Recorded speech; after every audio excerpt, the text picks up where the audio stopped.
Welcome to another episode, Pound for Pound Boxing Report, episode 479.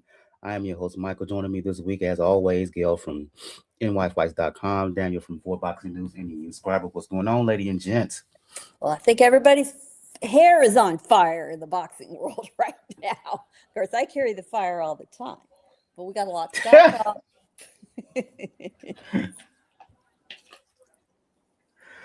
For those who are new to Pound for Pound Box Report, Pound for Pound Box Report live YouTube show podcast discussing all things boxing. The motto is when boxing is good, we will talk about it. When boxing is bad, we will talk about it. Bottom line is, if it concerns the sweet science, it will get to discuss. Excuse me. Um, if you want to find, if you check the description, if you're checking us out on YouTube, you'll find the places where to find Pound for Pound Box Report all over the social media sphere. Link to the YouTube page and link to where to find us on Twitter because I refuse to call it X. Link to the Facebook page. Um, if you wish to donate, we will greatly appreciate it. It wouldn't matter to us if it's $1, $2, $5, whatever you would like to contribute. It'll help the overall production behind the scenes. Last and certainly not least, for those who may know me personally, along with talking boxing and writing for 3kingsboxing.com. Um, Shout out to everybody over at 3kingsboxing.com, your source for pure and unadulterated boxing information. I'm also into fragrances slash colognes heavy. Um, Yours truly in Pound for Pound Boxing Report is an official affiliate for Navarrete Fragrances, and that's particularly important, a personal thing for me since this is not Black History Month and coming off of Black Owned Fragrance Week, where I had the pleasure of interviewing the owner and the CEO of Navarrete Fragrances earlier this month. So if you check out the description, you will see the code Michael WP4P. Let me repeat that, Michael WP4P, and you will get 15% off of any and all things from Navarrete Fragrances. That's Nivrad. Let's get things going this evening. Always begin the show with ladies first. Um, let's talk about, I guess, the most hyped up fight of the weekend, the most talked about fight of this past weekend, and that is took place in Vegas. Mario Barrios versus Ryan Garcia. Didn't talk about it last week during our time off, so we can so let's recap it here, Gail. Garcia was aggressive from the jump, put Barrios down with the right hand, opening minute practically, and was basically in control throughout. Uh, Garcia said he hurt his right hand halfway through the fight. Um, how can I put this? Let's face it, Barrios was a champion, right? World champion, but he wasn't that highly regarded. Going in, I felt that Ryan Garcia, if he put this, Ryan Garcia has more natural talent. He's more athletic, right? And and that certainly played out throughout. Barrios just could not handle the speed. He couldn't handle the quickness. And whenever Garcia hit him with a hard punch, be it left hook or right hand, Barrios was effective. Ryan Garcia in dominant fashion.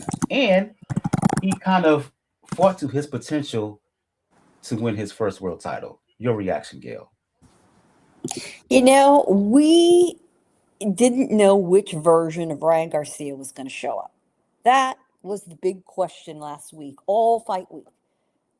Was it going to be the active, hard punching, left hook landing Ryan Garcia earlier in his career? Or was it going to be that non-performance we saw against Rolly Romero, which is just still such a mystery to everybody, apparently including Garcia himself? And then there was the switch to going back, actually, to his original trainer of his amateur days and his early professional careers, Father Henry. And a lot of people have very strong feelings about fathers as trainers. Sometimes it works. When it doesn't work, it's a disaster.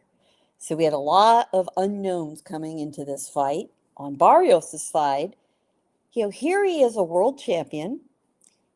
He was an interim champion who was elevated to full champion. And in his two title defenses since then, they've both been draws. So technically, as a world champion, Barrios has never won a fight. And we saw all of those elements come together with that knockdown 30 seconds into the fight. Absolute stunner. Every single person at the T-Mobile Arena stood up and gasped. Everybody.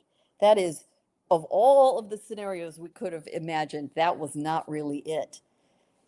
Credit to Ryan, credit to his father, who, unlike what was going on in the other quarter with Barrios and Joe Goosen, which was a complete lack of direction, Henry Garcia was managing things well in the corner. It looked like he had Ryan well prepared. Ryan made weight easily. He looked comfortable. This is a smart thing for him to move up. And knowing that having worked with Goosen, that the game plan would be in part to watch out for the left hand, watch out for the left hand. The message was sent in that first 30 seconds because that knockdown happened with a looping right hand to the temple. And Barrios he got up fairly quickly, but he was rattled. It rattled his cage. It threw him off, and that was essentially the end of the fight for him. He had nothing to offer. He would throw an occasional jab. His jab is not particularly crisp. It's a little bit lazy. He could not put combinations together. I think he was just simply so afraid of getting hit and having, a disastrous ending to his champion days and an embarrassment that he was content to limp across the finish line. In the meantime, Garcia had really returned to his old form. And afterward, when we talked to him, he talked about sort of resurrecting the skills, the training, and all of the tools that had made him successful as an amateur. He was a very successful amateur. We all forget that. And as a prospect coming up, he was also very successful. We used to watch him in club fights in Los Angeles in the early days, and he was a buzzsaw. And going back in time to that approach was a terrific strategy. Now, having said that, and we all saw the outcome, we're going to still have exactly the same questions moving forward. Which version of Ryan Garcia will show up? The guy we saw last Saturday or the guy we saw last May? Ryan's behavior, frankly, is that if anybody has had to deal with somebody who suffers from bipolar disorder or manic depression or any sort of erratic regulation, right, of their mental state with big highs and low lows, this is possibly something Ryan is going to have to deal with his entire life, and it's going to show up in the boxing ring. Well, lucky for him, he was right. He was right in the mind. He was right in the body. His training was on point, and he got the win that he has wanted for a decade. And good for him. To their credit, right? And I've had my share of criticisms towards Garcia. To their credit and to your point about them, right? Garcia was serious for the first time in a long time, in years.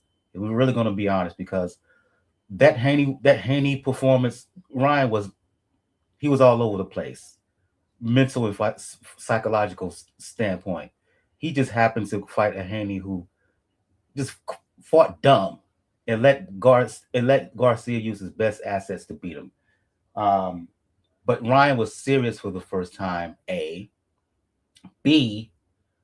Uh, to your point about Ryan Garcia's father, and I have to harken back to our last episode. See, Teofimo Lopez, that's what happens when you really study the sport. That's what happens when you are not a glory hog and not playing towards the camera and being an asshole, right? Henry Garcia was serious. He was on the grind behind the scenes. His instructions was excellent through from round 1 through 12, and you saw the the results of that in Garcia's performance. Now, it's sad that we we're finally seeing this Ryan Garcia. Should have seen it in the past, right? Should have seen it with Eddie Reynoso, because the same discipline that we saw in Henry Garcia that was there in Eddie Reynoso, but Garcia wasn't listening. Now, to your point about his future, erratic and immature, and immature. Will we get this kind of performance moving forward? Yet to be seen. That's one. Two, and I go to you, Daniel. While I applaud him for the way he fought in his performance against Barrios, some of the reaction has just been a little bit over the top and prisoner of the moment.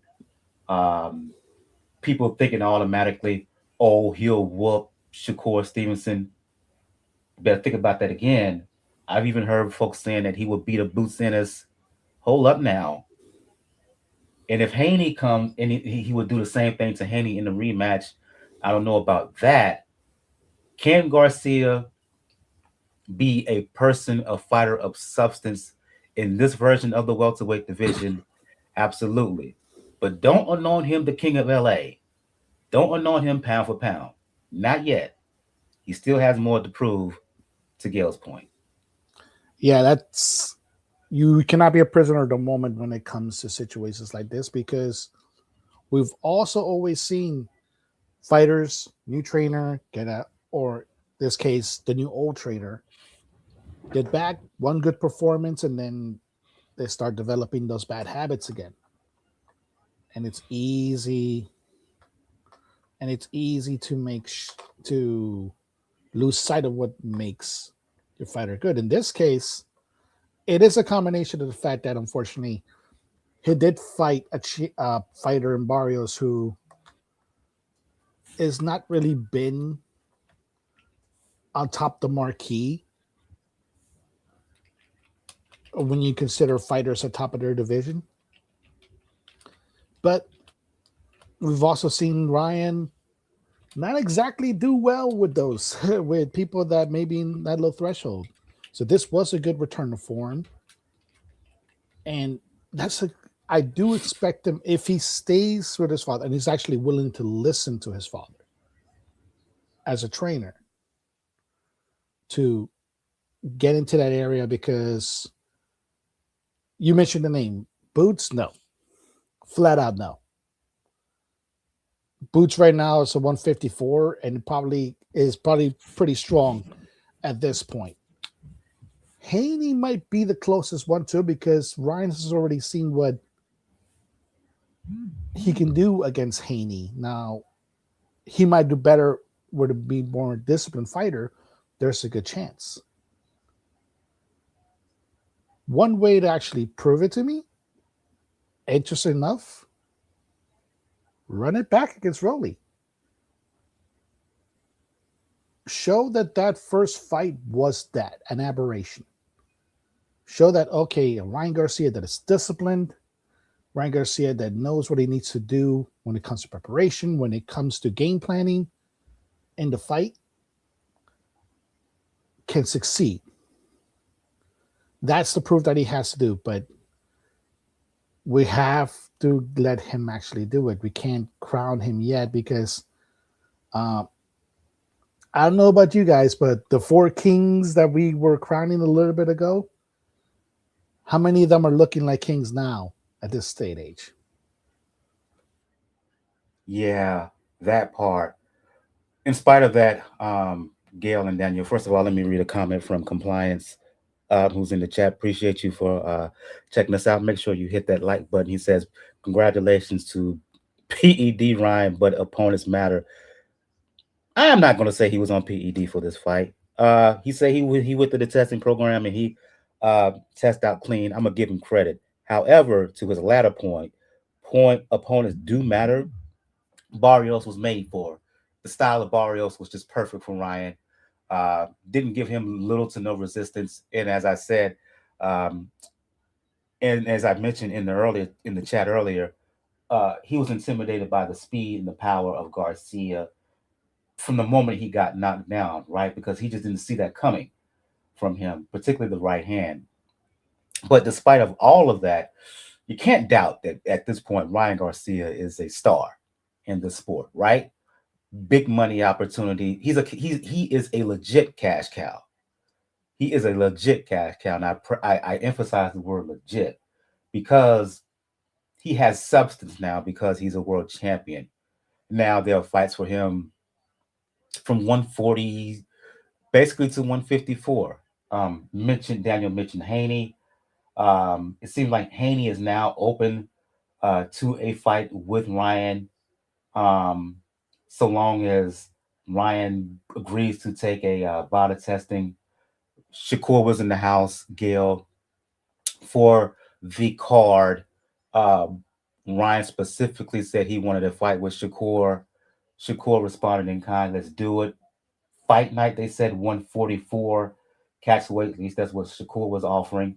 Now, in the past 24, 48 hours, it seems like both are talking a fight at 140. Ryan Garcia says he's down with it so long as there's issue, so long as the things can be fixed when it comes to rehydration clause, right? Um, Daniel also mentioned Rolly. I wouldn't mind that either because let's face it, Rolly bullied Ryan in that fight. Um, if Richardson Hitchins can get his act together, we'll talk about that in a bit. That's an opportunity as well as Conor Benn, and we'll talk about him later. So 140, 147, Gail, despite the criticism, despite the questions we still have of him, the world is his oyster right now when it comes to that weight range. I think he'd be making a big mistake going back to 140. He needs to watch weight draining issues. He is a big fighter for 140. He looked 100% comfortable at 147, and there are a lot of options for him there. You know, I I think if I had to guess what Ryan would want, money aside, other issues aside, I think he really wants to take it with Shakur. They go back to their amateur days with each other, and they have some history there. Sometimes that is a real motivator. A guy got it over on you in the amateur days, you want to get some of it back. I don't think that would be the best matchup for Ryan from a skills point of view. He would need to be a much better version of what William Zepeda tried to do to Shakur, and was just marginally successful. But one thing I will say for Ryan, he was in absolutely phenomenal condition. His stamina was on point Saturday. That would be a big asset to him. And got to have a dance partner who's willing. Shakur seems very willing. I think he likes the challenge. The money would certainly be there because, Ryan is just a draw. Watching the fans around him during fight week and on fight night, it's undeniable. He has star power. When he's right with himself and he's well trained and things are going well, it's a wonderful thing to see. He loves them, they love him back, and everything's great. With Conor Benn having signed with Zuffa, of course, the questions are, so who's going to Zuffa tee up for him? And what kind of money do they have to spend on it? Well, there is a question that we really didn't get a straight answer to last week. Oscar says Ryan owes him one more fight for Golden Boy. Ryan's attorney, Lupe Valencia, says no, Ryan's a free agent. Which one is it? We're going to have to sort that out before we can talk about what sort of matchups to be made. He's got a lot of options. The other issue is he has a fairly fragile right hand. He has injured it, it heals, and he's re-injured it. He's had surgery. He said that he hurt his right hand midway through the fight on Saturday, which is why he wasn't throwing the right hand as much in the back hand of the fight, half of the fight. And he said, I'm going to have to let it heal. What does that mean exactly? Let it heal. Is that a couple of months? Is that end of the year? Is he going to need to get it looked at? Is someone going to recommend surgery? We got a lot of questions to answer. And you know what? I'm inclined to let the young man enjoy the prize that he's always wanted, take some time off, revel in the fact that he is finally a world champion, a legitimate world champion. And then there's plenty of time to figure out what his next move is. Let's move on to. And I agree with you, compliance. I don't think Ryan's going back to 140. I really don't. And I don't think he needs to. Yeah, compliance said he has doubts that Ryan could making 140 fight at 144. It's a built-in excuse for Ryan Garcia. He will say he's weight drained. I tend to agree. Let's move on to some other fights that took place over the weekend on the undercard of Barrios and Garcia. You had Gary Antuanne Russell defending the WBA 140-pound belt against mandatory challenger Andy Hiraoka. Hiraoka, it was an adventure for him to even get to the ring, as he didn't arrive until in Las Vegas until Thursday. First half of the fight, maybe that struggle to get to Vegas from Japan took its toll, but he woke up halfway through the fight and began to take the fight absolutely to Russell. That nasty low blow aside, he found his success. He found a lot of success to the body. He had Antuanne Russell on the back foot. I felt the fight could have went either way. 2 points either way. The judges felt otherwise, had it pretty handily for Antuanne Russell, right? Is this an indictment on Russell? Is this indictment on the boxing community at large, not understanding how good Hiraoka was? Your reaction to that match, to that contest?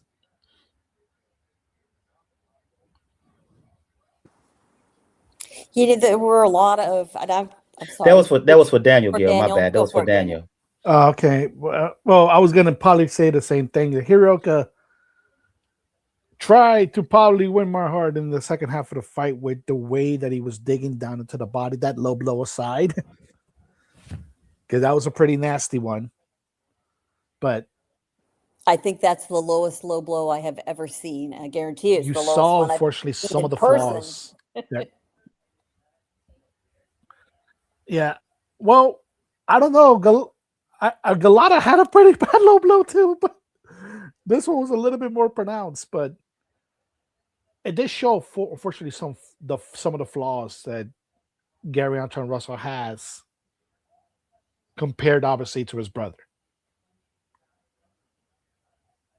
And even with his brother being the trainer, even with his brother helping him, unfortunately, those flaws were there. And Hiraoka showed great resolve in the second half of the fight, was able to weather it and try to dictate come to the fight. Did he do it too late? Unfortunately, yes. But it shouldn't be at a point where you just dismiss it as, oh, Anton was not putting the pedal to the metal. No, Hiraoka was a good fighter. He was prepared. He was willing to take the fight to somebody that is considered that is a champion. That's what you need to do to fight a champion. You need to fight that much harder in order to have the judges believe that you are worthy of being a champion. It didn't happen in this case, but if they run it back, I would love it. But if they run it back, Hiraoka beats him. Exactly. I would love it to run it back, but I would also love not Hiraoka to be able to get more opportunities in this fight, because this could be one of those instances where at a loss, you actually win more in the end. He certainly won the crowd in the end for the most part.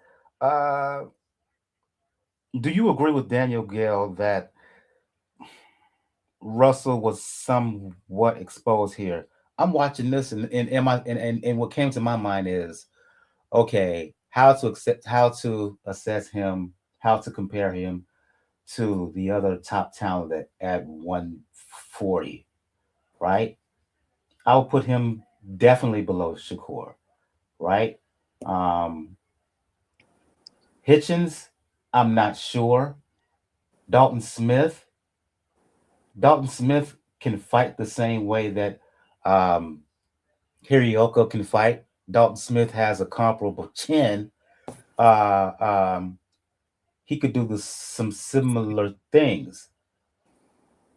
Teofimo, I'm not sure, but ultimately, do I think that Antuanne Russell is the elite at 140? No. You know, I don't make judgments off of one fight. And This is a succession of fights for me. He's too inconsistent. he's One won them moment he all. looks really good, and the But next he moment he's in. but he's won them all. He has won them all. I thought Russell, I was very much in line with the judges. The judges, two of them scored it 8 rounds to 4. One of them scored it 10 rounds to 2. Now, that was a little extreme, I guarantee. And there was no doubt that Hiraoka finally got into his groove in the back half, especially when he started going to the body, because Russell didn't like it. I mean, nobody likes having, taking body shots. So he backed off a little bit, but his skill set is enough that he seemed to be handily the winner of the fight.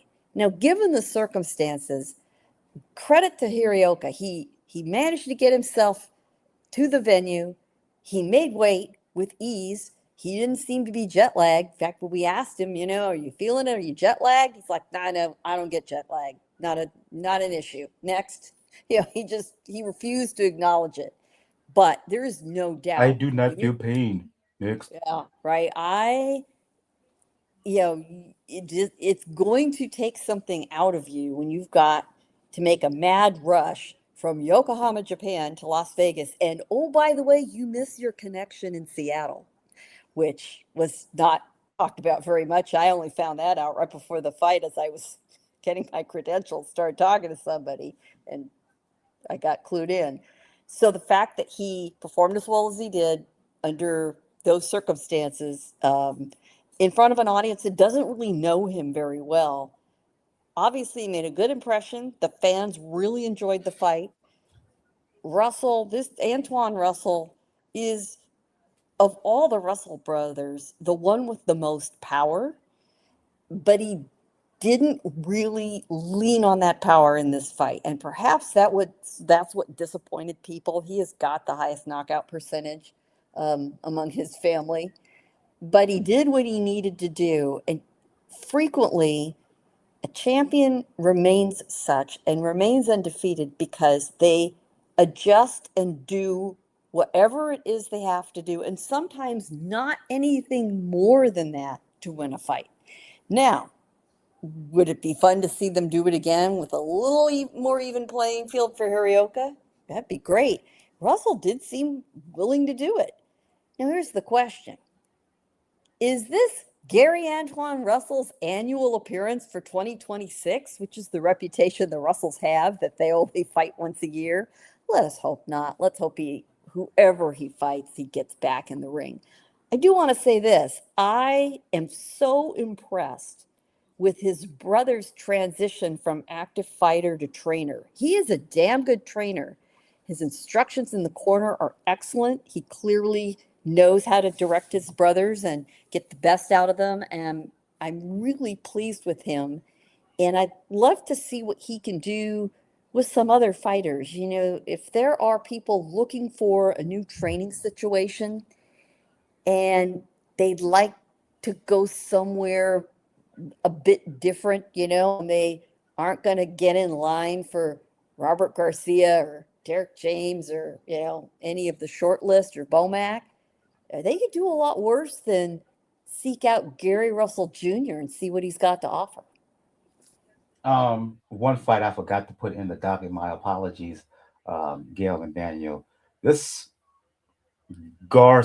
Barrios and Garcia was the highlight. The fight, the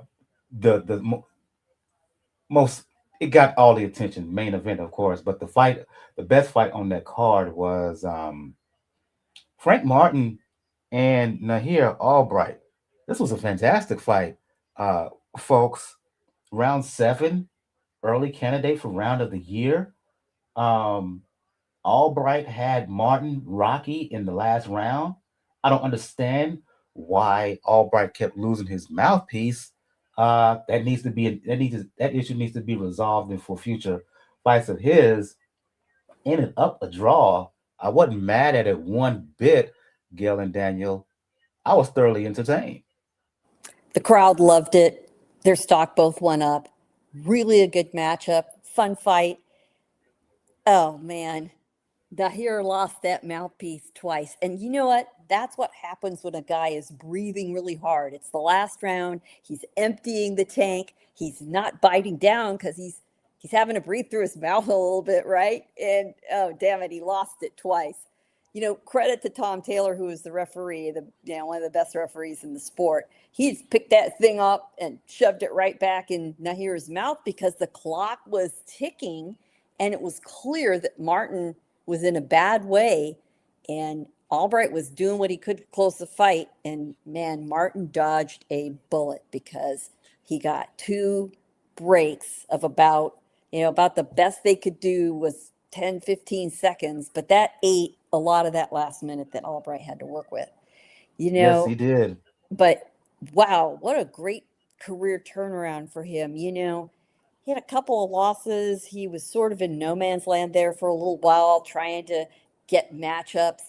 And you know what? To his credit, he, for about the last couple of years, has been fighting in Total Combat League, the team boxing um, circuit. It's now being called Total Boxing League, by the way. It's now TBL. They're going to get their next season started in about a month. But you know what? It kept him busy. It kept him in shape. It kept him available for those late minute calls. And that's how he got the fight with Kelvin Davis that completely changed things for him. He got that win. Man, he took it for a spin this weekend. Whether he and Martin run it back again, whatever happens, Albright's a draw. He has been super active on social media in the last 3 or 4 days since that fight. He's getting a lot of love. He's an interesting guy. He's a fun interview, and he can sing. He got to sing a little bit of Boys to Men at the end of that fight, and he got a massive round of applause for that. So he certainly made a splash, and he had a great performance. And Frank was doing very well. It was a very back and forth fight. They traded the upper hand here a couple of times. If that had been a 12-round fight, I think Albright would have stopped Martin. Yes, he would have. Um, whether they run it back or not, Daniel, that remains to be seen. But as far as I'm concerned, they should. Summer pay per view undercard. Put these two cats in the ring again Oh, with each other. absolutely, absolutely. Oh man, you every card needs a fight like this. Every card needs a fight like this. Where you just have two guys that are willing to leave everything to the ring. And as long as you have a competent ref, which Gail mentioned, Thomas Taylor, arguably the best in the business right now. As long as you have that, you can have fights like this forever. And yeah, make sure run it back. Like I think they'll be pretty good. They'll be pretty good, like in good enough shape to run it back. Maybe in an undercard for a fight that we'll discuss later, sadly, but we'll see. Indeed, indeed. Last fight on the card. I'll have both of you talk about this. I'm running. Go to you first. First, Daniel. Rematch between Claressa Shields and Franchon Crews-Dezurn. As most boxing fans know, uh, chaos ensued during the weigh-in. Um, Shields won handily. Um, being generous, I gave Crews-Dezurn 1 round. The ultimate thing here, the thing for me is, for years they had been friends. That doesn't seem to be the case anymore. based on their back and forth before the fight, and especially Crews-Dezurn's uh, comments after the fight. Uh, Seems to be a bridge, a line was crossed for she sees it in terms of Shields, and there is no return. Yeah, sometimes it happens. It happens a lot in the fight game. People that are made friends at the beginning, either business or personal animosity gets in the way. You're gonna have plenty of those happening at the same time. And this fight, unfortunately, didn't show that much animus, other than the first round, where Franchon Cruz just essentially tried to jump Claressa Shields from Try to the make it the same. Try to make the rematch with this similar to their first fight when it was just an all-out war. But Shields, older, smarter, yep. more savvy this time around, she wasn't gonna let that happen. Yeah, like that was the main key of it. Cruz wanted to turn it into a brawl, and Shields turned it into a boxing match. And it was just a situation. I know people want to say, "Oh, Cruz was tired, her stamina." No, it's not all just that. Claressa Shields had better timing. She had better reflexes. She was more accurate. She had a better game plan all around. She knew where to hit Cruz as Cruz threw wildly. She knew where to land, how to land. It was just a very, very clinical fight from the point of Claressa Shields. And that's the scores for prove it. And sadly, yeah, it burned a friendship to do it, but for Claressa, like I said, it takes a stench off how the first fight went.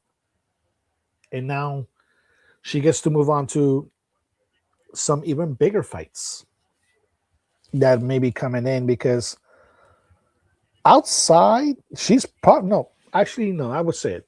She is pretty much in the upper weight classes what Amanda Serrano is, and a lot of the lower weight classes.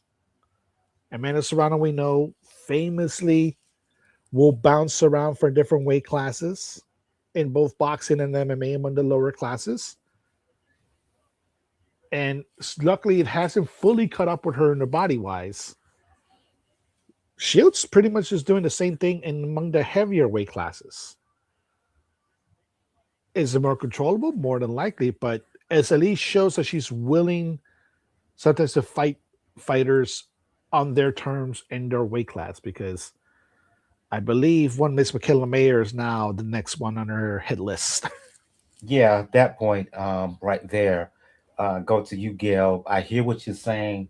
I hear what Daniel's saying. My problem is that Serrano has more competition in the weight area that she weight classes that she fights in than Shields has at heavyweight. There's no one who can touch her at heavyweight. So for me, and I wrote about this for Three King, her only move moving forward, well, not her only move, but if she wants to have any real competition, she must move down. So that means for me, Shadaza Green at 168, Michaela Mayer at a catch weight, and Shields during the post fight interview said she's willing to go down to 62, 63 to fight Michaela Mayer. Um, Maybe there's early discussions that's been happening between that, but heavyweight, she can rule as much as she wants. But if she wants the competition, she's going to get the money regardless. Her best move is to go back down to her more comfortable weight of super middleweight ish. Yeah, she and Shea Green are going back and forth. I think that's a fight that will be made. That's a great fight, and it's now more attractive to Claressa because Shea has a belt, so she can fight for a title. There have been discussions between Mayer's team and Shields' team, and she acknowledged that. She made it clear there were only two requirements from her end, Mayer's end. She wants it at 160, no catch weight, will not will not budge on that, so she says, and the money needs to be right. I think the money will be right. I do think the weight is perhaps a sticking point. That represents the third division jump for mayor. Now, if she's looking across to, one of her mentors, Terrence Crawford, he made it work. And she looked great at 154. She looked really good. But let us not forget, she had barely moved up to welterweight and then decided at the end of last year to take that fight at 154, kind of at the last minute against Mary Spencer. And she wiped the floor with her. So she doesn't want to give that edge to Claressa. So my prediction is she'll make the fight with Shea Green first because that's not as quite as tough for her. And let's remember, heavyweight for the women's side of the sport is not 200 pounds; it's 175. So technically they are light heavyweights, and it's just one big weight division. So she's got to come from she weighed 174 for this fight. So she'd need to come back to 168. That's completely doable. She can do it. I think 160 is going to be rough, but perhaps she'd like to test herself a little bit, coming back to 168 first. And there are fights for her there. And given what we saw of Danielle Perkins on the undercard, she looked phenomenal. So there's possibility there of a rematch, and we'll see what happens. But Claressa is definitely shy on options, but she does have some, so that's good news. I'm not gonna lie. I still rather see Mayor at some point fight Lauren Price down at 147. But I get it. I get why she's entertaining a fight with Shields from a financial perspective. Makes the most sense for her to get that fight than to fight a Lauren Price down at 147 pounds. Now, quickly, I'll mention this. Um, Lee Wood fought Josh Warrington this past weekend. I covered it for threekingsboxing.com. I put it here in the notes in the description because the fight wasn't that competitive as far as I was concerned. Wood fought Southpaw, basically boxed Warrington, who just couldn't catch up with Lee Wood, which is a sign of how far Josh Warrington has regressed because Lee Wood is far from a boxer and he completely outboxed Warrington. Where both fighters go from here, Wood openly hinted that this may be his last fight. This should be Josh Warrington's last fight. And so just wanted to put that out there for the UK observers out there who thought, what about Wood Warrington rematch? Yes, we talked about it here briefly. Was it a great fight? Absolutely not. Where both fighters go from here, who knows? Both may retire. Let's go to the news here. And Richardson Hitchins, who we mentioned briefly while discussing Antuanne Russell, he was supposed to fight on this Barrios Garcia card against Oscar Duarte. Withdrew the morning of the fight, said that he was sick. Uh, Boxing fans on social media, including Twitter, raised holy hell. But according to Dan Rayfield, after making the fight day weigh in, he weighed 148. Apparently, Richardson Hitchins got bad sick, threw up a couple of times, and he made the announcement that he just couldn't do it. Boxing fans were not happy about it. Go to you, Gail, and you can follow up Daniel. Your reaction to what transpired with Richardson Hitchins from the official weigh-in to the fight day weigh-in and his ultimately pulling out of the fight against Duarte.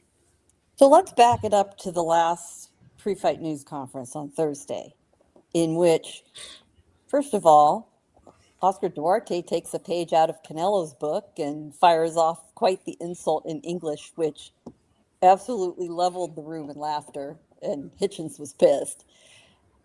But Hitchins spent the vast majority of his comments at his time during that news conference bitching about the IBF's rehydration clause. And because it was brought up to Hitchins that he had had a lot of trouble in his fight with Gustavo Lemos, and that Duarte is in a very similar mold to Lemos. And so was he concerned about it? Well, he went on to say, well, the problem in the Lemos fight was the rehydration clause, and, it was really rough. I suffered. I was up all night. You know what? When you sign the contract, when you fight for an IBF belt, that's what comes with the territory. It is not a surprise. Everybody Ding, ding, knows ding, ding, about it. ding. Everybody knows about it, right? Okay, so you suffered, and that's why you didn't perform all that well, although you managed to pull out the win against Lemos. So we're obviously hitting a sore spot asking about the Lemos fight. And he whines and cries about, oh, it's because of this ridiculous requirement. Burr, burr, burr, burr.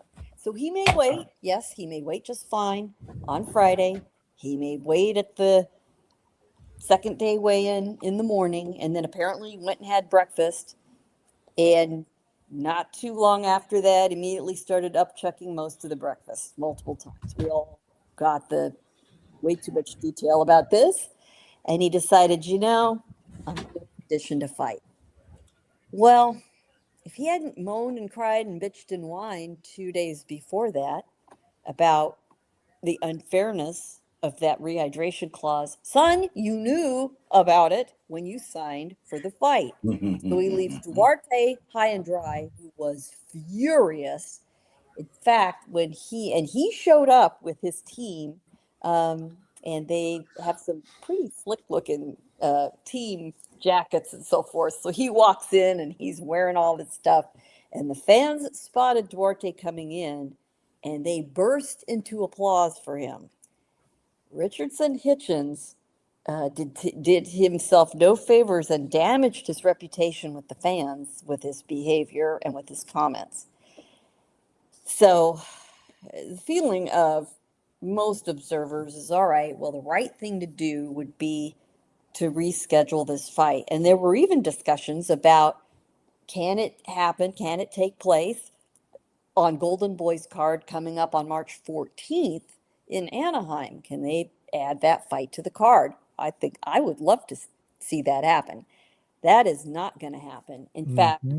not only is that not going to happen, the IBF just ordered Hitchins to face his number one mandatory challenger, who is Lindolfo Delgado, instead of Duarte. Duarte is ranked third by the IBF. He is ranked also within the top three, I think, by the WBO and the WBA. The IBF's pecking order is Delgado. For some reason, spot number 2 is vacant, and then Duarte. What the hell? What the actual hell is IBF intervening for? Is this protecting Hitchins? Was there some sort of discussion? What's supposed to happen with Duarte? Honestly, if Hitchins is having that much trouble with the weight, he needs to drop that belt. He needs to move up to 147, where there would be plenty of opportunities for him, and let Duarte and Delgado fight for the vacant title. But it's the IBF doing IBF things once again. But Yep. such a bad look for Hitchins. You know, I mean, he just did it to himself, whining and crying about the rehydration clause when he fought Lemos, and then he pulls it again. Yeah, It's not the this was first. not a It's good not look. the. Oh, my bad, Dan. My bad. Go ahead, Daniel.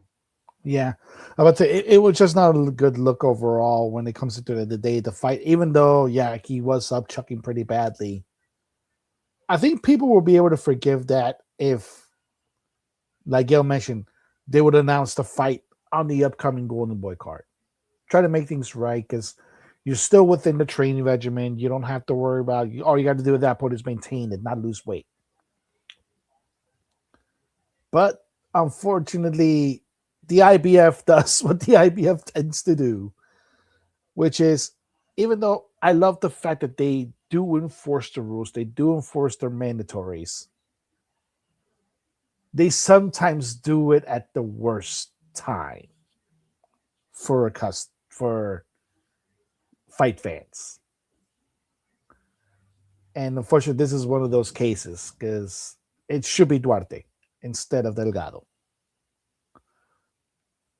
But Gil has a point. If Hitchins is already having issues with rehydration clauses at 140, maybe it's about time to move up. And 147 is not the murderer's row that it was in previous years. So there's plenty of grounds for him to actually make a statement and lay claim to a belt if he wants to. If it's a situation where he doesn't feel he has the power to do so, that's another question. He been making complaints about that IBF rehydration clause weeks before the fight. I wrote about it for Three Kings Boxing, excuse me. So that's always been there. Why don't you just say, Mr. Hitchens, why don't you just say that you're outgrowing the division and be done with it? Because that's clearly the case. Either you're outgrowing the division or there's some discipline issues on your behalf. Because to Gail's point, you signed up for this. You've known this for a while now, and it's clear you hadn't adjusted. Uh, you feel bad for Duarte because he's being screwed, getting his earned shot at the IBF belt. At this point, would not be mad if Hitchens either move up or the IBF strips him of the title and have Duarte fight whoever for what would be a vacant belt. Just a mess of an issue uh, um, all around. Let's move on to some other news here. And Zuffa Boxing making news here. Um, the news event that had folks talking outside of the actual fights itself was Conor Benn um, leaving Matchroom, temporary, permanent. We don't know. The bottom line is Daniel. He has signed a deal with Dana White's Zuffa Boxing. Reports are that it's a one fight deal for $15 million. Gil and I kind of had our back and forths about it. Um, that's the breaks. That's kind of today's boxing landscape where there is no loyalty on the one hand, but on the other hand, the way that Conor Benn went about it, I'm not a fan of. Hearn had this dude back when Ben was a pariah, kept him afloat financially, right? Uh, I what I just shorten it and say I get why Ben is doing it from a monetarily perspective, but the way he went about it, I don't necessarily agree with. Kind of squirmy, kind of slimy on his behalf. Yeah, that's unfortunately one of the natures of the game. Now, we'll have to keep in mind this is just a one fight deal. We got to keep in mind this currently, as my understanding, it is a one fight deal. But it is in many ways a feather in Dana White's cap to lure somebody away from Eddie.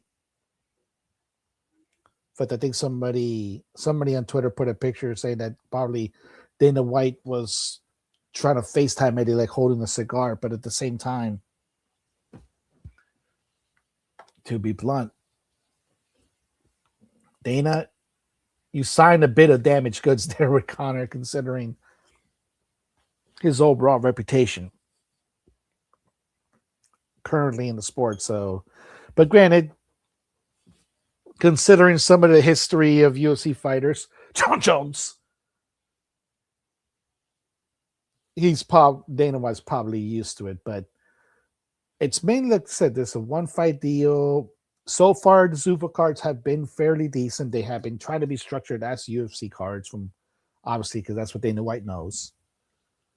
But at the same time, you're not seeing the big splash that you would expect that TKO or the bankrollers behind Zuffa want to make.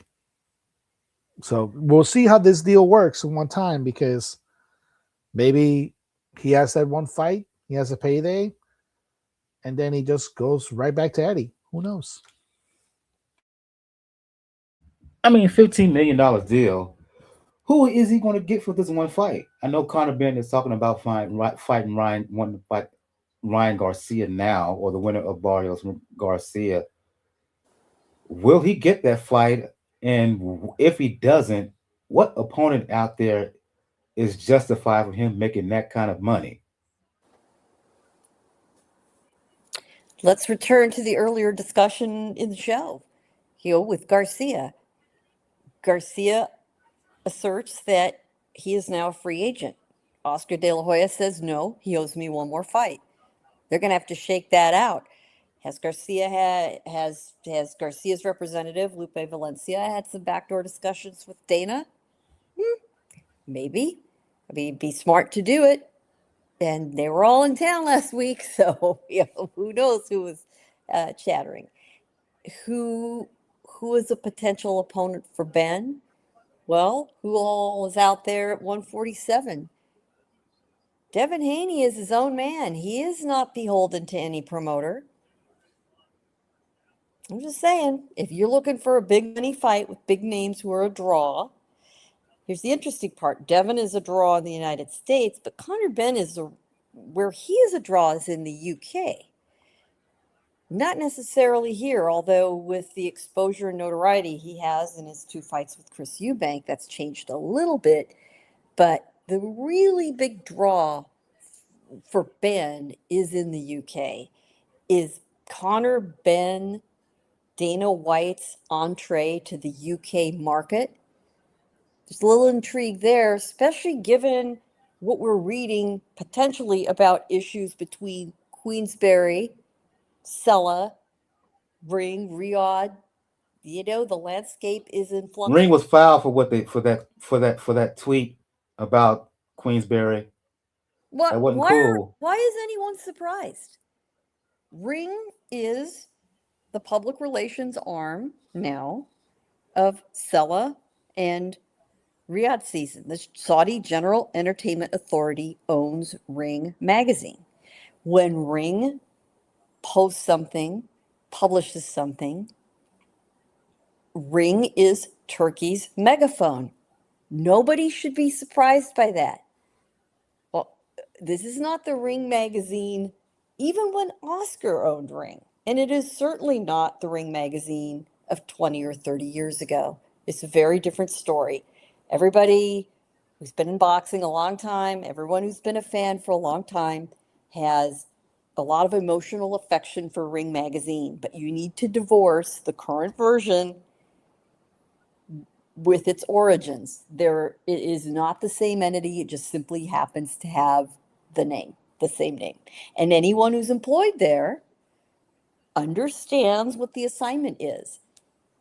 Boxing jobs, boxing media jobs are very, very hard to come by if you intend to do this for a living, right? I'm in a position where boxing does not pay my bills. I have other means to pay my bills. I don't rely on boxing for an income whatsoever. There are a lot of people who are not in that position, and they do need to rely on a paycheck from the sport. So, much as Conor Benn decided to take $15 million because it's called prize fighting, certain people say, listen, I understand who's paying me. I understand what the assignment is. I know what I'm getting into. So be it. Speaking of Zuffa boxing, there's more swirling rumors, if you will. I didn't put this in the docket because I was I found out about this after I sent out the official docket, but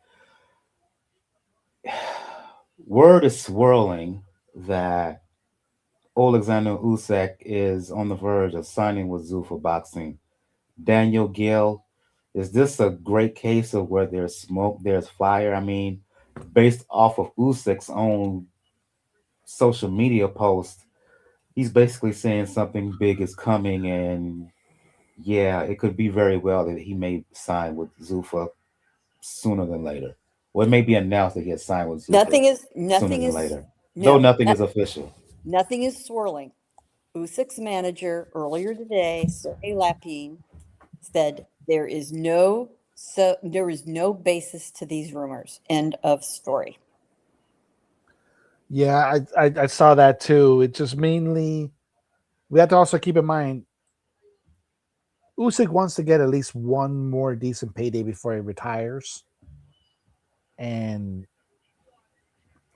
considering some of the decisions that have been made by the Saudi fund that handles most of their sports washing, he may not be up when it comes up to their points in the cards because for sadly when it comes into it, Usyk has effectively fought everybody and has beaten everybody, with the exception of Deontay Wilder. But at this stage, fighting a Deontay Wilder would be akin to just basically completing a mandatory test because you have to. Well, he should Unfortunately, fight Caballero. For me, he should, just on principle, because Caballero has earned his shot. yeah, there's that. People, obviously, the Brits are talking about Fabio Wardley, obviously, but we'll see what happens when it comes to it because it's at a point where he's going to be collecting his bag. He's proven all that he needs to prove. And granted, it's the two countries that are at war, but I wouldn't be surprised if Usyk would hold a certain disdain to Dana White that one Fedor Emelianenko holds.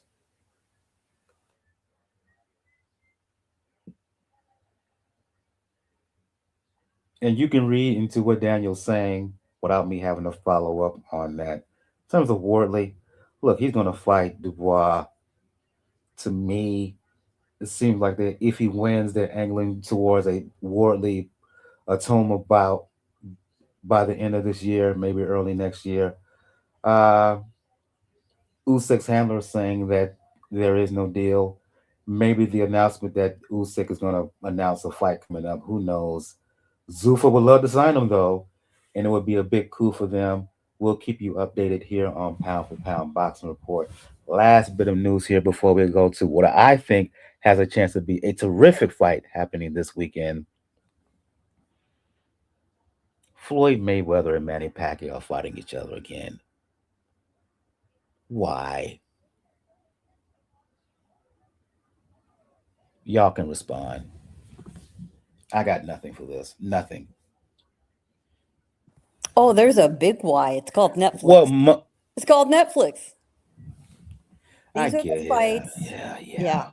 This fight, it's free to Netflix subscribers, and it's being staged at the Las Vegas Sphere. It will be the first boxing event there. So, from a production standpoint, from an achievement standpoint, staging a fight there, that's a big coup for Netflix. There's enough interest, there's enough curiosity, there are enough fans to make it viable. That's why. Do we need it? Oh, God, no. Hell no. No, People's memories are so short. You know, it was 10 years ago, just shy of 10 years ago, the first fight took place. It set every office record you could imagine. It set the all-time pay-per-view record. It was already overcooked when it took place 10 years ago. And exactly. Yeah. at the end of the fight, the fans were booing. The fans were booing. People tried to sue to get their money back because the fight sucked so bad. They were so irate over it. How stupid can What? you be? Everybody knew what was going to happen, and it did. So Well, here we how? go again. There's a sucker born every minute. This time it won't cost you anything more than your 1 month to Netflix, unless you're going to be one of those I don't know what gets configured. The Sphere gets configured for boxing, but it's 18,000 for its normal shows. It's showing of the Wizard of Oz and its concerts. I assume it's going to be very similar. I can only imagine what the ticket prices are going to be. And I have been to the Sphere. It is a spectacular experience. It really is. That is all part of the allure of this thing. And hey, you know what? We're all talking about it. We're all talking. Well, let me answer my Ah, question. I'm gonna answer my question. I asked that question. Let me answer it. And Gail, you kind of you kind of answered it for me. People have short-term memories. People have revisionist history. People were big mad at the end of that fight, and they put it this way: the same. You say you basically was making an argument. Why would people run it back after they were being so mad again? And I'll say it because I am the host, and I'm speaking for myself and myself only. It's the same reason why we have who we have now at 1600 Pennsylvania Avenue, even though people were mad at the end of his first administration. And I'll leave it at that. Put Now, him back in there again. now I will mention this. One tiny wee teeny, just this little tiny bitty detail. This fight has not yet been sanctioned by the Nevada State Athletic Commission. This fight still needs to be sanctioned. Now, maybe there's been some back channel discussion, and they've been assured that it's not going to be a problem. But Jake and Joshua was not sanctioned by its original state commission. That part. I'm just saying. I'm just saying. But I have a hard time believing that the operators of the Sphere, Netflix, and all of the other entities involved wouldn't have checked all those boxes off. Let me clarify. Then again, it is boxing. Let me correct myself. People were mad at the end of said person's first term, and yet they allowed him to get back in there. They You know put what? him back in there again. Because people, there are things that people want to hear, and when they hear it, they gullibly believe it. And that's the sad part. It's again, let the buyer beware. You just can't say it enough in every facet of life. Let the buyer beware. And The famous advice from, it was, I believe, Toni Morrison, right? Was when people tell them who you are, when they show you who they are, believe believe them. Thank you them. very much. Yeah, we can't say that enough either. And Netflix, you're not going to strike that kind of financial fire, not uh, this time around. we'll So I get see. you're going to make some money, but to that extent, You know what though? they're not going to even make the money that Paul and Tyson did. But They don't need to. okay. They don't need to make any money, and that is a key that people are overlooking. It's just like the Saudi General Entertainment Authority does not need to make a profit on its fight cards like a promoter does. TGB Promotions, Golden Boy Promotions, Zuffa, eventually, when it's not bankrolled by the Saudis. These fight entities, these people are businesses that need to make money to I survive. heard that little shot there, Gail. Yeah. Yeah, But that time may be coming sooner rather but no, than later too. let's boil it down to the point, the serious point. The promoters that are in business, top rank, they're businesses that need to make enough money to pay their staff, to pay the mortgage on their offices or their rent or whatever, all their other over expenses, the travel, everything a business needs to pay off to operate. They need to make enough money to do that. The Saudi General Entertainment Authority does not. Netflix does not. Why is that? Because their goals are different. These are marketing opportunities. Netflix wants your eyeballs on this fight out of curiosity. It doesn't cost you anything, right? Well, they're getting They're buying your eyeballs to advertise, to market to you all their other content. They want you to stick around and subscribe to all their other content. The Saudis are marketing, not their content. The Saudis are marketing the Kingdom of Saudi Arabia.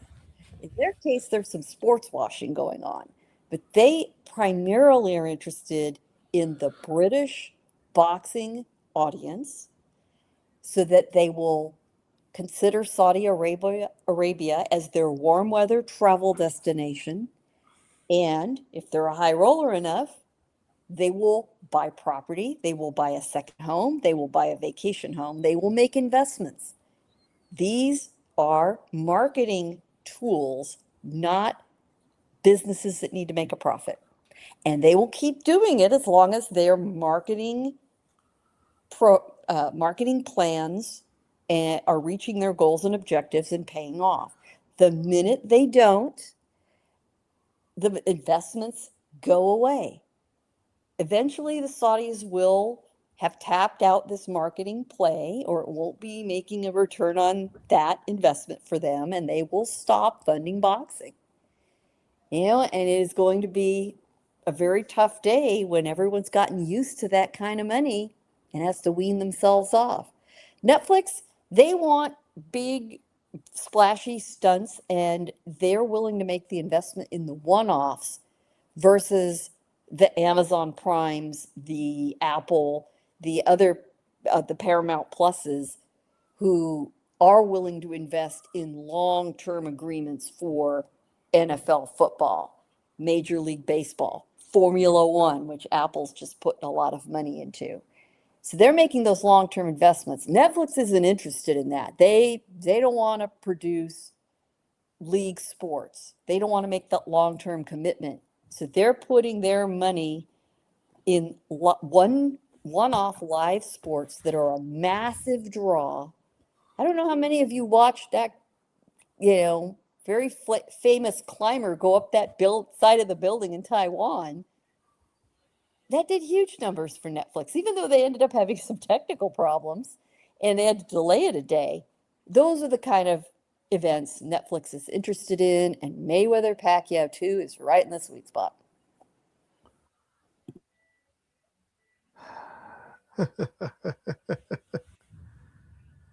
Okay, Gail is correct in the fact of the matter reason why Netflix will do it and why it wouldn't matter to them, although I have a sneaky suspicion this may turn out to be the first Netflix pay-per-view. But why would Floyd and Manny do it? Unfortunately, it is. Is it true that Floyd's suing Showtime? He is suing Showtime. Yes, the lawsuit is out there. Yeah. Yeah, Floyd he's suing is Showtime, yes. alleging that they and their agent, Steven Espinoza, who's no longer with Showtime and Showtime doesn't exist anymore, defrauded him in his 6 or 7 fight contract. There are lots of discussions about Floyd being broke. That's the answer right there, Daniel. Yep, for Floyd. Said it. Now, for Manny, he doesn't need the money. He has said very openly he wants to fight until he's 50. He just put money into, is the new franchise owner. Let's go back to Total Boxing League, where Nahir Albright got himself a launching pad. There are going to be, I think, 4 expansion teams for the 2027 season, next season. Manny is the proud new owner of the San Diego franchise. Right. And he intends to fight as the team captain in these 1-round fights for his team in 2027, 2028, and that gets him to age 50. And quiet as kept, Manny Pacquiao promotions. Yep. Quiet as kept, Manny Pacquiao promotion is as successful, if not more successful, currently than Mayweather promotions. Yep. The same. It is. Yep. It is. Yes. In fact, they will be doing their second United States card on Saturday. And then they've got a card. They're coming back to Southern California to the Pachanga Casino and Resort in Temecula for a card in April. Yep. Now, let's also forget money is probably also motivator for Manny. Unfortunately, he still also cannot say no when it comes to people asking him for money. Which, like I said, is a good virtue to have when you have that wealth. And also, like I said, he has other franchises too. Like I recently found out interesting enough because of Netflix. He was on, and it's I think it is a Korean sports related contest. It's called, I think, It's called Physical. The Asia. original was called Physical 100. And then a spinoff was called Physical Asia. There were 6 teams representing athletes from 6 Asian countries. And the big name star for the Philippines team was Manny. And he just won the purse bid for the fight between Angela Leos and Ray Celine.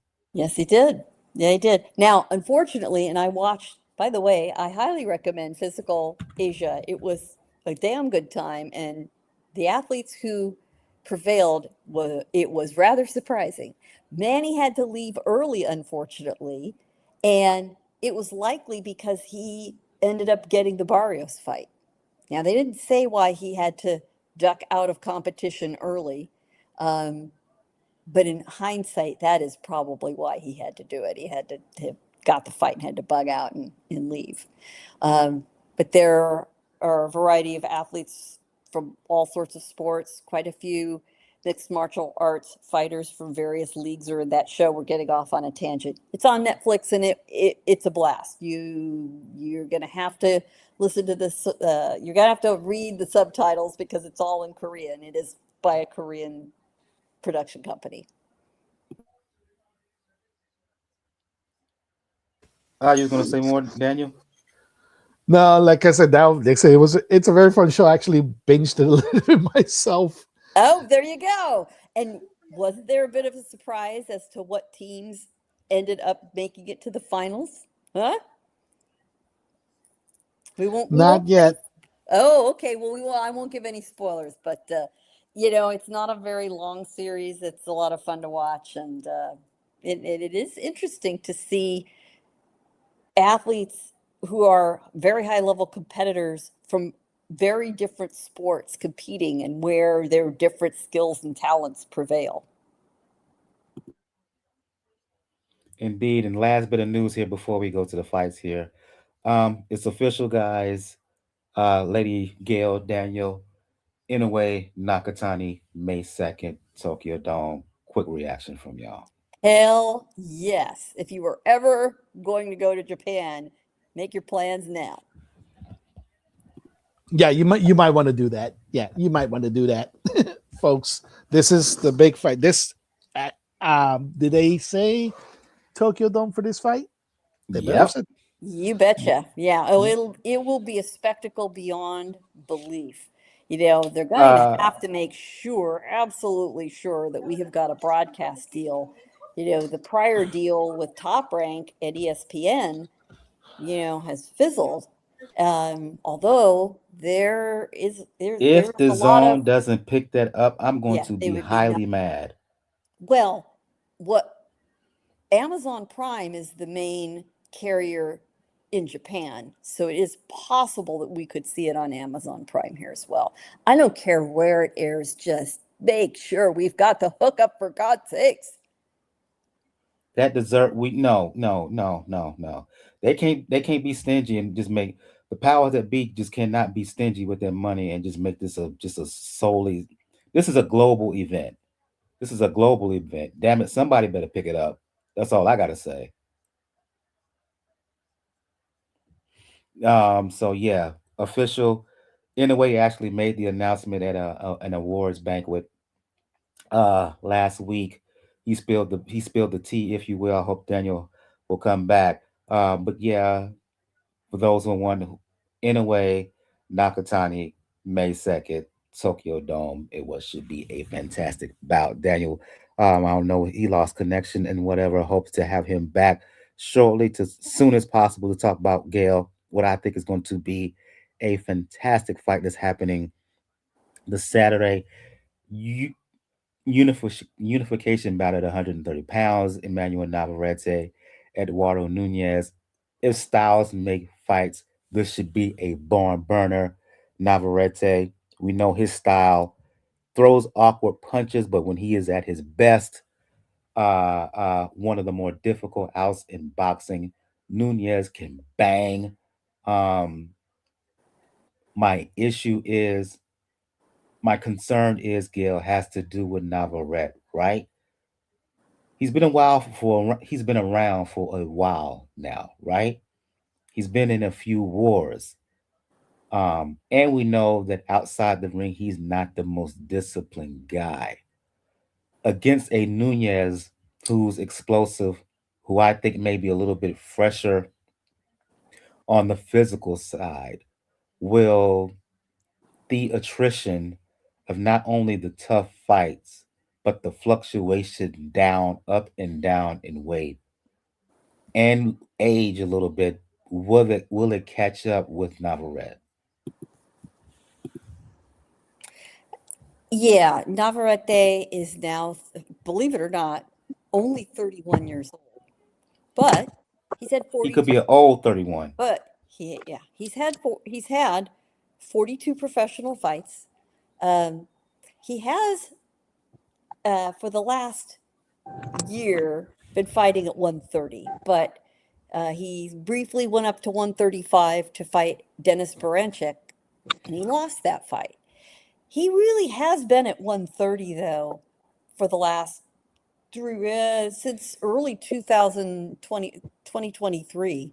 So he really hasn't gone up and down in weight. He has struggled to make weight, no question about it, but he's he's he's kind of settled in at this point at super featherweight. Now let's look back to his last fight, which was in May last year here in San Diego, and I was ringside for that. That was the fight with Charlie Suarez of the Philippines. He was having a very rough go against Suarez when he suffered a pretty nasty cut due to a headbutt. Yes, he He did. was fortunate to get out of there um, with what ended up being a no contest. He originally was given the win. He was barely leading on the scorecards. He was leading by 1 point on two cards and by three on the other. So, yeah, he dodged a bullet there. He has had to be out of the ring to let that cut heal. He has had some problems with cuts, and that starts happening as guys get in these wars. I think that has the potential to be a big problem.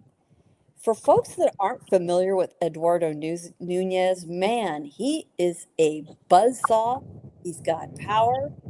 Of his 30 fights, he has one loss, and of his 29 wins, 27 of them are knockouts.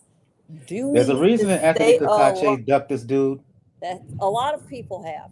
And he has been willing to travel. He has fought in Japan.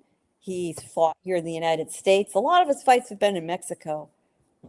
He he I think is a very underrated champion. Um, this is going to be a banger. Nunez carries also that pride, being from Los Mochis, Sinaloa. We know what kind of fighters come out of Los Mochis. I mean, they take pride in just diving right in, right? Going to be a good fight. This is the fight to tell all your friends about to watch, who think that guys like Shakur, guys like Gary Russell, right? The technical fighters, oh, those are kind of boring, right? Oh, they won't be bored watching this. This will be a throwback. I don't think we can oversell it. It's going to be a banger. And somebody is not going to make it to the final bell on his feet. I don't, I I would, I would favor Nunez, but I wouldn't count out Navarrete. Fight of the year candidate, Daniel. You favor Nunez. Gail, I'm going with Nunez. I think he's going to beat him by stoppage. Oh, they said this is a fun one. This is like one of those fights that sneaks up on. I want to give the edge a little bit to Navarrete because he's been in this type of position before. But at the same time, I can't deny Nunez. I can't deny what he can do. It's me like an actual 50-50 fight. But I'm going to lean a little bit more towards Navarrete, mainly because of the fact that he's had the experience to do this.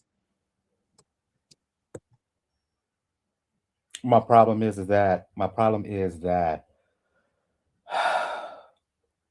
Navarrete has not been as dominant at 130 that he was, as dominant, excuse me, at 130 than he was at 126 and especially 122A. B, I think attrition is catching up with him. C, to Gail's point, he's tender skinned. D, and finally, when was the last time Navarrete has been in the ring with someone with this kind of explosiveness and power?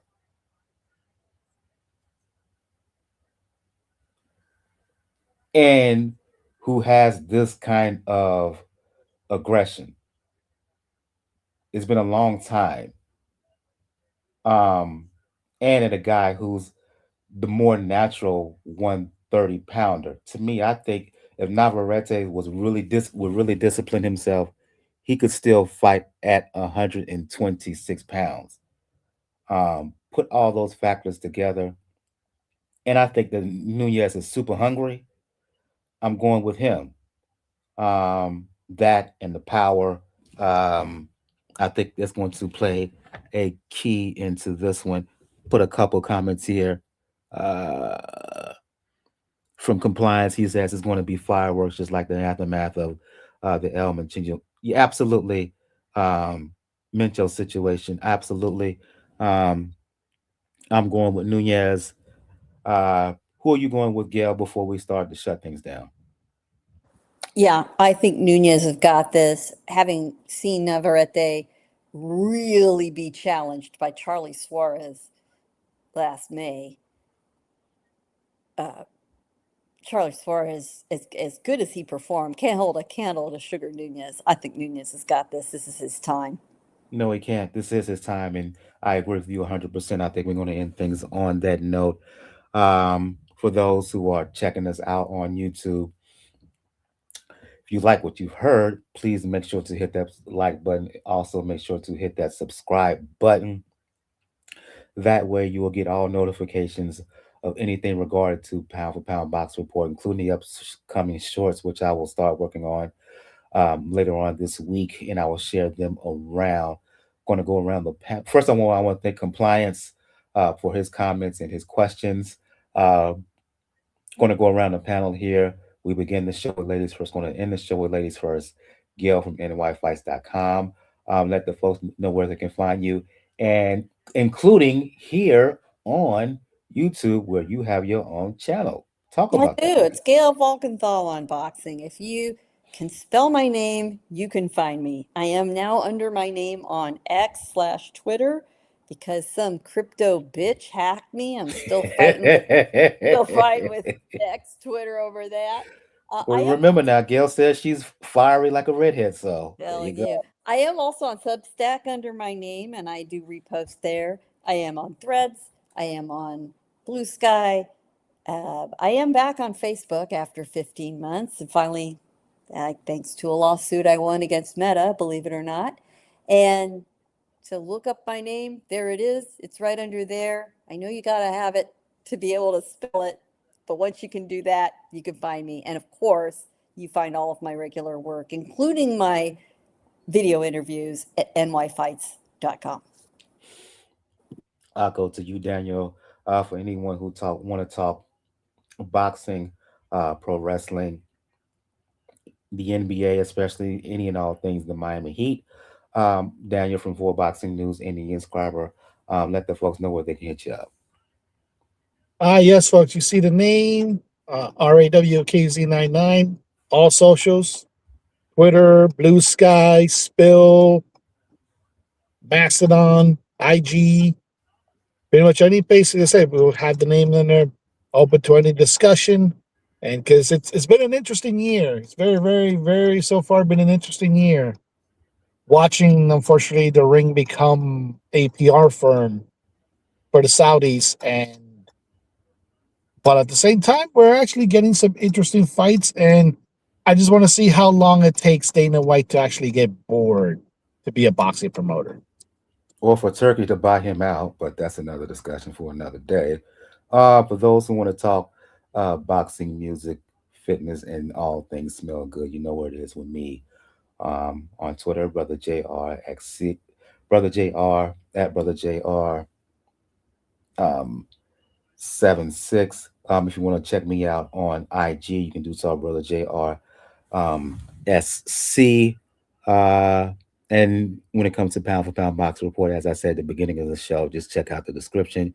You'll find links to where to find us all over pound for pound box report, all over social media black platforms. And once again, pound for pound, yours truly and pound for pound boxer report are official affiliates for those who are into fragrances, colognes, etc. We are an affiliate with Navarrete Fragrances, Nivrad Fragrances. If you use the code MICHAELWP4P. Let me repeat that again. MICHAELWP4P. You get 15% off on all purchases over at Navarrete Fragrances. On the next episode, we will have a recap of um, Navarrete and Nunez. That's unification bout at 130 pounds. Navarrete has the WBO belt, while Nunez has the IBF belt. We all highly believe, that's going to be an outstanding matchup. Um, we also may talk um, Elijah Pierce, who is a number one contender in one of the sanctioning bodies at 126 pounds. He's fighting this weekend in Verona, New York. And we will also have a preview of the return of Jai Opatai, who recently also signed with Zuffa Boxing. He's defending his IBF cruiserweight title here in the United States, in Las Vegas, against defending the title against a guy by the name of Branton. So we will talk about all of those fights. Uh, so thank again, Compliance, for his comments um, in the live chat, for Gail of nyfights.com, for Daniel for Boxing News and the Inscriber. I am your host, Michael. This has been episode 479 of the Pound for Pound Box Report. We will see you guys next time. Everyone have a good evening. Good night. And rest in honor, Reverend Jesse Jackson. Keep hope alive.